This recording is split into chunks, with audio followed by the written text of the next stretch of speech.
दोस्तों थंबनेल देखकर आप समझ ही चुके होंगे कि आज हम लोग बात करेंगे गोविंदा की। और इस समय हमारे सामने रामअवतार भाई भी बैठे हैं जो गोविंदा के लिए एकदम स्पेशल आज तैयार हुए हैं, एकदम सेविंग वगैरह करके आराम से हमारे सामने तैयार हुए। तो वीडियो की शुरुआत भी एकदम हमारे रामअवतार भाई ही करेंगे। गोविंदा तो की लाइट बताइए वर्जन। रामअवतार भाई, गोविंदा जी के बारे में कुछ बताइए इंटरेस्टिंग।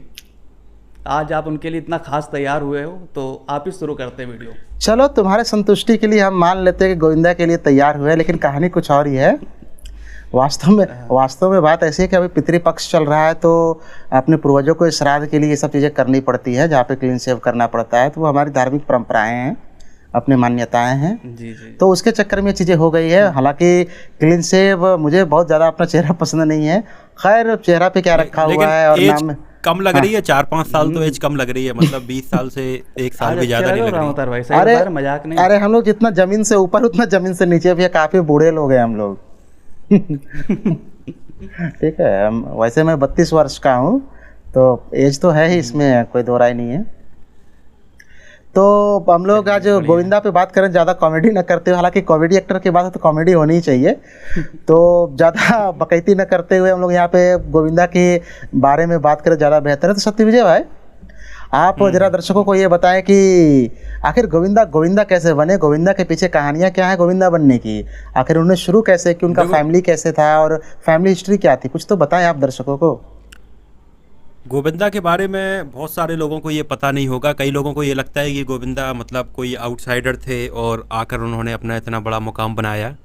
तो आप लोगों के लिए, मैं जानकारी के लिए मैं बता दूं कि गोविंदा मतलब पूरा फिल्मी कनेक्शन है। गोविंदा की फैमिली जो है वो पूरी फिल्मी परिवार से बिलोंग करती है। उनके जो पिताजी थे अरुण कुमार आहूजा, वो एक जाने माने एक्टर थे 40s में 50s में।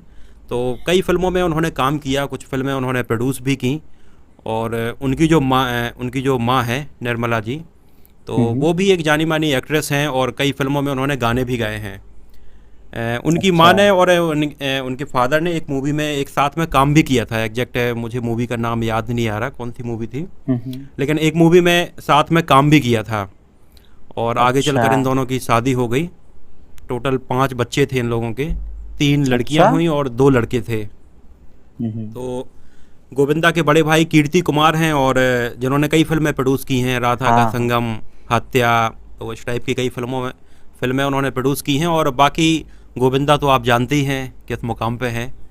तो गोविंदा ने जो अपना फिल्मी सफ़र शुरू किया वो किया था 1986 में, और पहली फिल्म उनकी रिलीज हुई इल्ज़ाम। तो रामअवतार भाई आप बताइए उनके फिल्मों के बारे में आगे। हाँ, इल्ज़ाम तक हम लोग पहुँचेंगे, उससे पहले अभी आपने जिक्र किया राधा का संगम का। तो राधा का संगम में एक बड़ा अच्छा गाना, अगर दर्शकों को याद होगा तो मेरा बड़ा पसंदीदा गाना है, बिछुआ मोरे सजना का प्यार। बड़ा अच्छा गाना है। हालांकि नहीं गाऊंगा तो फिर कॉपीराइट आ जाएगा, क्योंकि बैठे हुए लोग कॉपीराइट देने के लिए, पता नहीं कैसे कॉपीराइट आ जाता है। तो इस बार गाने को यहीं पे ड्रॉप करते हैं, हम लोग चलते हैं 1986 में इल्ज़ाम की ओर। इल्ज़ाम आप लोगों में से सब लोगों ने लगभग देखा ही होगा। दर्शकों ने तो इल्ज़ाम को कई बार एंजॉय किया होगा, और मुझे लगता है ये वीडियो देखने के लिए जो भी आए हुए हैं वो गोविंदा साहब के फ़ैन होंगे, बड़े वाले फ़ैन होंगे। इवन हम लोग भी गोविंदा साहब के बड़े फ़ैन हैं, उनके हर एक अदा के दीवाने हैं। तो इल्ज़ाम की कहानी कुछ यूँ है सत्य विजय भाई और अभय, कि ये फिल्म पहले किसी और को ऑफ़र की गई थी, गोविंदा इस फिल्म में थे ही नहीं। तो यहाँ पे ये जानना बड़ा दिलचस्प हुआ कि इस फिल्म के हीरो के तौर पे किसी और को अप्रोच किया गया था, जिसमें रोहन कुमार का एक नाम आता है। रोहन कुमार वही है। तो रोहन कुमार के विषय में बहुत लोग नहीं जानते होंगे। तो रोहन कुमार बड़े नाम नहीं बन पाए, लेकिन इसके एक एक्टर थे रोहन कुमार, जो इस फिल्म के लिए पहले अप्रोच किए गए थे। उसके बाद एक और 2 लोगों को अप्रोच किया गया था। इसी दौरान एक और फिल्म जो इसके प्रोड्यूसर थे वो बना रहे थे। इसके प्रोड्यूसर का नाम तो आप लोग जानते ही होंगे सत्य विजय भाई। प्रोड्यूसर कौन थे, याद है आपको? प्रोड्यूसर का यार मुझे नहीं याद है, नाम याद नहीं आ रहा। पहलाज निहलानी। तो पहलाज निहलानी जो पहलाज निहलानी जो इसके प्रोड्यूसर थे, उन्हीं दिनों एक और फिल्म प्रोड्यूस कर रहे थे, दिया और आंधी तूफान करके। दिया और तूफान में बोलो 1995 की दिया और तूफान में। दर्शक कमेंट में चढ़ के बैठ जाएंगे भाई क्या बोलते हो, कुछ भी बोलते हो। तो जो हाँ, तो जो ये आंधी तूफान का जो मैंने बात किया, तो आंधी तूफान की शूटिंग उन्हीं दिनों वो कर रहे थे मिथुन चक्रवर्ती के साथ। तो मिथुन चक्रवर्ती को उन्होंने पहले अप्रोच किया कि भाई आप हमारे साथ अगली फिल्म जो इल्ज़ाम है आप वो करें। तो इनिशियली मिथुन चक्रवर्ती ने रुचि भी दिखाई थी इस फिल्म को लेकर। अगर उस वक्त मिथुन चक्रवर्ती इस फिल्म को कर देते तो शायद गोविंदा का करियर कहीं और होता और कुछ और होते, पता नहीं बातें क्या हो जाती। लेकिन मिथुन चक्रवर्ती ने इस फिल्म को इसलिए छोड़ा, तो पहली बात थी कि इल्ज़ाम और आंधी तूफान का जो इनिशियल प्लॉट था, उस वक्त का जो प्लॉट था, हालांकि बाद में इल्ज़ाम के प्लॉट में काफ़ी चेंजिंग लाया गया, तो इल्ज़ाम और आंधी तूफान का जो प्लॉट था वो ऑलमोस्ट सेम था, उस वक्त सेम था। तो मिथुन चक्रवर्ती को लगा कि एक ही टॉपिक पे क्या ही फिल्में करनी, 2 फिल्में। और दूसरी बात थी कि उस वक्त मिथुन चक्रवर्ती काफ़ी व्यस्त चल रहे थे, क्योंकि तब तक उनकी कई फिल्में, बड़ी फिल्में आ चुकी थी, जस्ट लाइक प्यार झुकता नहीं वगैरह, तो हम लोगों ने पिछले वीडियो में जिक्र किया ही है उनके लाइफ स्पेन पे। तो यहाँ पे जब हुआ मिथुन चक्रवर्ती ने वो फिल्म छोड़ दी, उसके बाद इनका नाम आया, अपने गोविंदा साहब का नाम आया। हालांकि गोविंदा साहब फिल्म में बहुत बड़े रोल में नहीं थे, लेकिन समझ लीजिए तो सबसे युवा एक्टर फिल्म के वही थे। तो इस तरह से क्या हुआ कि गोविंदा का एक मैंने कहीं पे ये पढ़ा था कि गोविंदा ने जो डांस वगैरह है वो मिथुन की डिस्को डांसर से मतलब सीखा था, डिस्को डांसर देखने के बाद में।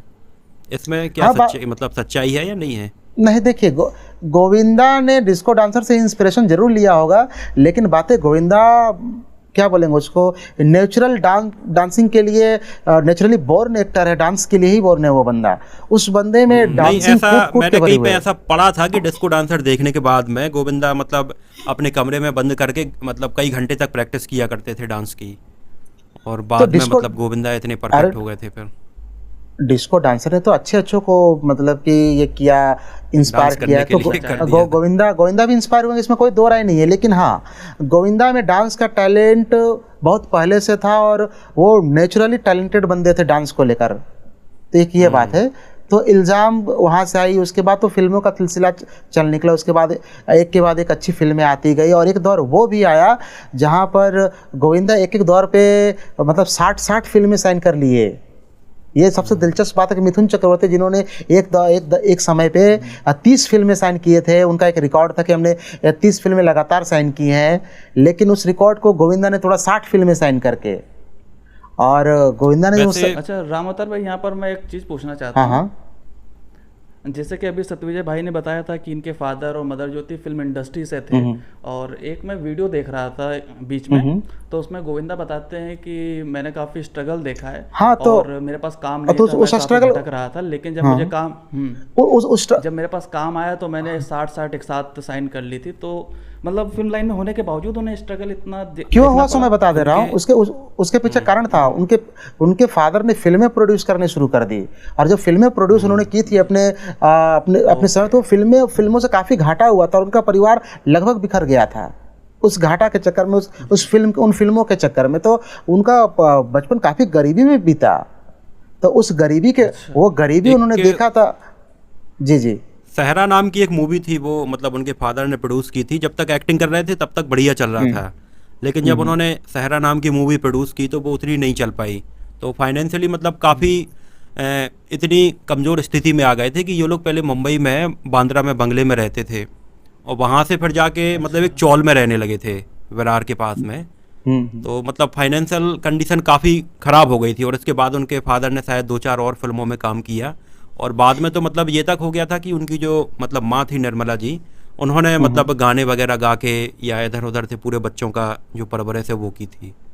तो स्ट्रगल तो रहा है लाइफ। गोविंदा ने ये स्ट्रगल देखा था, तो क्या हुआ कि इनिशियली गोविंदा के साथ क्या, कोई भी बंदा जिसने स्ट्रगल अपने लाइफ में देखा हो, उसको अचानक से काम मिल जाए, अच्छे पैसे मिल जाए, तो वो बिल्कुल पैसे बटोरना चाहेगा, वो काम पाना चाहेगा और ज़्यादा से ज़्यादा काम करना चाहेगा। तो गोविंदा ने यही किया। उनके लाइन यही थी, गोविंदा की लाइन यही थी कि मैं काम को मना नहीं कर सकता, मैंने इतना तरसा हूँ चीज़ों के लिए कि अब काम मेरे पास सामने से आ रहा है तो मैं उस चीज़ को मना बिल्कुल नहीं कर सकता। अरे वो उनके घर के बाहर प्रोड्यूसर्स की लाइन लगा करती थी, मतलब कि प्रोड्यूसर्स की लाइन लगा करती थी, और मना नहीं कर पाते थे किसी प्रोड्यूसर को। सारे प्रोड्यूसर्स को साइन किया, और एक दौर वो भी आया कि उस वक्त वो इनके साथ एक फिल्म इज्जतदार करके एक फिल्म वो शूट कर रहे थे दिलीप कुमार साहब के साथ, और उस फिल्म के शूट के दौरान वो बेहोश हो गए। गोविंदा लगातार अलग शिफ्ट पे, लगातार कई शिफ्ट पे काम कर रहे थे, सोने का समय नहीं था, खाने का समय नहीं था उनके पास। तो क्या हुआ कि लास्ट में वो बेहोश होकर एक दिन गिर पड़े, और उसी दिन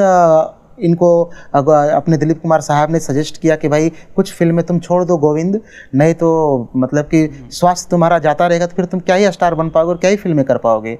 और दिलीप कुमार साहब का बात मानते हुए गोविंदा साहब ने लगभग आधी फिल्में छोड़ दी थी और अपने जेब से उन प्रोड्यूसर्स को पैसे वापस कर दिए थे एडवांस। उसके बाद से फिर गोविंदा, उसके बाद भी क्या हुआ था कि इतनी ज़्यादा फिल्में थी कि वो फिल्मों के सेट पे समय पे नहीं पहुंचते थे और कई बड़े बड़े स्टार्स उनका इंतज़ार करते रह जाते थे। इवन अमरीश पुरी का भी एक बड़ा मतलब किस्सा ये कहा जाता है कि एक सेट पे अमरीश पुरी भी उनका इंतज़ार करते रह गए एक फिल्म के सेट पर, और उन्होंने काफ़ी बुरा भला कहा था गोविंदा को लेकर कि इसको कदर नहीं है टाइम का और समय का। लेकिन बात होता है कि टाइम बंदे के पास 24 ही घंटे होते किसी के पास, वो अब 24 घंटे में कई लोगों को समय दे रखे तो वो 24 घंटे में वो 26 घंटे तो बना नहीं सकता है। तो ऐसा ही गोविंदा के साथ भी हो रहा था कि वो चाहकर भी सारे प्रोड्यूसर्स को समय नहीं दे पा रहे थे। एक तो ऐसा भी एक किस्सा और भी है कि किसी एक प्रोड्यूसर को इन्होंने समय दे रखा था कि मैं इतने बजे आऊँगा, अब उस प्रोड्यूसर को तो वो समय दे ही नहीं पाए। अब क्या हुआ कि वो उस दिन का पैकअप हो गया उनके सेट पर, और जब वो प्रोड्यूसर और फिल्म के डायरेक्टर वापस आ रहे थे अपने घर को, तो देखा कि एक जगह पे बहुत लोगों की भीड़ जमी हुई है। अब ये लोग उत्सुकता वक्त उस जगह पे गए तो देखा कि वहाँ पर गोविंदा साहब शूटिंग कर रहे हैं जबकि वो समय तो उन प्रोड्यूसर साहब का था। तो ऐसी कई घटनाएं हुई हैं जहाँ पे ये चीज़ें हुई हैं। इवन अमिताभ बच्चन के साथ इन्होंने जब, हालांकि ये काफ़ी बाद की बात है, 90s की बात है, जहाँ पे अमिताभ बच्चन के साथ इन्होंने जब बड़े मियाँ छोटे मियाँ किया, हालांकि उससे पहले हम में वो लोग काम कर चुके थे, जो 1991 की जो हम थी, तो हम ये लोग काम कर चुके। लेकिन बड़े में छोटे मियाँ के सेट पे क्या होता था कि अमिताभ बच्चन जो थे कि वो टाइम के बड़े पंक्चुअल थे, तो वो समय पे पहुंच जाते थे, और उन दिनों अमिताभ बच्चन के पास काम भी उतना नहीं था, तो वो समय पे बहुत जल्दी पहुंच जाते थे। हालांकि अमिताभ बच्चन काम था तब भी उतने ही पंक्चुअल थे। लेकिन एक बात यहाँ पे मैं बता दूं कि अमिताभ बच्चन बड़े मियाँ छोटे मियाँ के सेट पे समय पे पहुंच जाते थे, और गोविंदा थे कि लेट लतीफ़ थे। तो अमिताभ बच्चन को भी गोविंदा ने सलाह दिया था कि आप भी थोड़ा सा विलम्ब से ही आया करें, आपको इंतजार करते हुए देखना मुझे अच्छा नहीं लगता है। तो क्या है कि हम तो लेट से आएंगे, आप भी लेट से आइए, यह भी मामला हुआ। हालांकि एक इंटरव्यू में किसी इंटरव्यूअर ने गोविंदा साहब से पूछा कि भाई लोग ने आपके लेट लतीफ़ी का बड़ा बहुत सारे किस्से कहानियाँ कहे हैं कि आप बड़े लेट लतीफ़ इंसान हैं, और आपके चक्कर में कई फिल्में डिले हो जाती हैं और उससे प्रोड्यूसर को काफ़ी घाटा हुआ है। तो इसको लेकर गोविंदा साहब ने कहा था कि भाई देखिए, जब तक आपके सितारे बुलंदी पे हो तो आपकी लेट लतीफ़ी भी सबको बर्दाश्त है, लेकिन जब आपके सितारे ढल जाएंगे, आपके सितारे गर्दिश में चले जाएंगे, तो लोग आप पे सवाल उठाएंगे। और वही बातें मेरे साथ हो रही हैं। ये गोविंदा साहब वही बाद में अच्छा, गोविंदा साहब ने गोविंदा का जैसे जो करियर है वो राजेश खन्ना के करियर के जैसा नहीं लगता बीच में? मतलब ऐसी कुछ राजेश खन्ना साहब के साथ भी ऐसे ही हुआ था कि बीच में मतलब जो उन्होंने डेट दी है या समय दी है वो तो चलो कोई मैटर ही नहीं करता, वो अपने समय के हिसाब से जा रहे हैं, सुबह के टाइम में शाम को जा रहे हैं। तो मतलब ये सारी चीज़ें गोविंदा में भी मतलब देखने के लिए मिलती हैं, बिल्कुल सेम टू सेम। हाँ, अभी क्या ही कहो, किसी को डिफेंड करना, या फिर मैं डिफेंड नहीं कर रहा हूँ, लेकिन क्या होता है ना कि चीज़ें अपने अपने वक्त के हिसाब से होती है। अभी के आधार पे हम चीज़ें देख रहे हैं, लेकिन इट में भी गोविंदा के नज़रिए से देखा जाए, इसको गोविंदा के चश्मे से देखा जाए इस चीज़ को कि भाई उनके साथ क्या समस्याएं रही होंगी उस वक्त। बहुत सारी फिल्में रही होंगी, फैमिली रहा होगा, अपने रोमांटिक लाइफ में भी उनका रोमांटिक लाइफ रहा होगा। सबको समय देना एक अलग चीज़ें होती हैं, और मुझे लगता है सबसे बड़ा कारण है बहुत सारी फिल्में एक साथ साइन कर लेना। क्या लगता है आपको सत्य विजय भाई? अच्छा, नहीं देखो, जो उन्होंने इतनी सारी फिल्में साइन की थी, तो अपने एक इंटरव्यू में उन्होंने बताया था कि 25 फिल्में तो मतलब बन ही नहीं पाई थी उस टाइम पर। लेकिन फिर भी अगर 1989 में उनकी फिल्में देखें तो एक साल में 14 फिल्में रिलीज हुई थी उस साल उनकी। मतलब वो शायद उनकी सबसे ज़्यादा फिल्में रिलीज हुई थी उस साल में, 14 फिल्में एक साल में।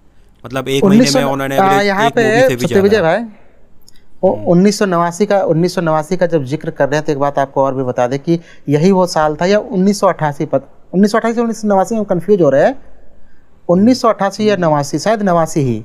हाँ, मुजरिम 1989 में ही आई थी ना, मुजरिम मिथुन चक्रवर्ती वाली। अब एग्जैक्ट ईयर याद नहीं है कौन था। हाँ, 1989 में आई थी, तो मुजरिम या हाँ वही साल थी 1989। फिल्म इंडस्ट्री का, बॉलीवुड हिस्ट्री का, इवन भारत के किसी भी एक्टर की हिस्ट्री का वो पहला साल था, तो जहाँ पर सर्वाधिक किसी एक्टर की सबसे अधिक फिल्में आई थी मिथुन चक्रवर्ती की। टोटल 21 फिल्में आई थी एक साल में, टोटल 21 फिल्में रिलीज हुई थी, जो कि शायद आज भी एक रिकॉर्ड है। मुझे नहीं लगता किसी की 21 फिल्में एक साथ आई हों। हालांकि बीच में अलग अलग कैरेक्टर आर्टिस्ट का आ सकता है उसने फिल्में, उतनी फिल्में, लेकिन एज ए लीड किसी एक्टर की 21 फिल्में 22 फिल्में आना बड़ी बात थी। तो वो साल मिथुन चक्रवर्ती का था जब 89 में इतनी फिल्में आई थी। खैर हम लोग गोविंदा पे बात कर रहे हैं, जहाँ पे सत्यविजय भाई बता रहे थे कि 1989 में उन्होंने 14-15 फिल्में उनकी रिलीज हुई थी। फिर आगे कहानी क्या हुआ था सत्यविजय भाई? रामोतर भाई, एक सवाल मेरा यहाँ उठ रहा है कि मतलब गोविंदा को इतनी सारी फिल्में, इतने सारे ऑफर्स एक साथ आने लगे थे, तो मतलब मेन टर्निंग पॉइंट कौन सी थी? मतलब वो वाली जो पहली फिल्म आपने बताई या फिर लव स्टोरी, मतलब कौन सी, लव 86 कौन सी थी मेन फिल्म जिसके बाद मतलब इतना हाइप बढ़ गया था? नहीं, सब सारी फिल्में अच्छा कर रही थी, ऐसा नहीं कि कोई फिल्म एकदम डिजास्टर हो गई, ऐसा कुछ नहीं था।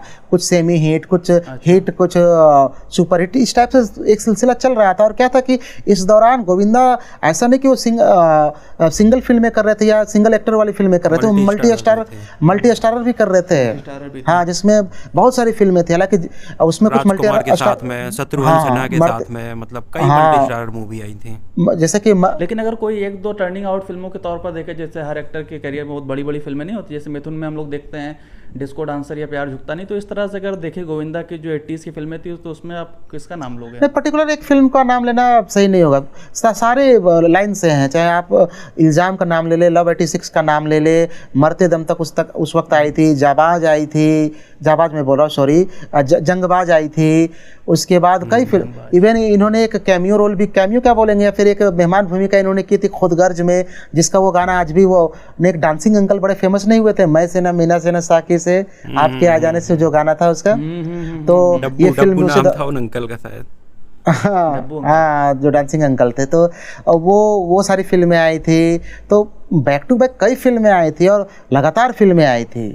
तो एक चीज, ज्यादातर जो फिल्में थी वो एक्शन मूवी और फैमिली ड्रामा ही थी, कॉमेडी उस टाइम तक स्टार्ट नहीं हुई थी ना गोविंदा की। कॉमेडी स्टार्ट नहीं हुआ था उस समय तक, नहीं ट्राई किया था ना। नहीं, उसमें से देखिए, उसमें कुछ सिचुएशनल कॉमेडी हो गया, थोड़ा बहुत तो अलग बात है, प्रॉपर कॉमेडी जॉनरा में वो नहीं आई, प्रॉपर कॉमेडी नहीं थी। हाँ, प्रॉपर। हालांकि इस दौरान उनकी कुछ सीरियस फिल्में भी आई थी।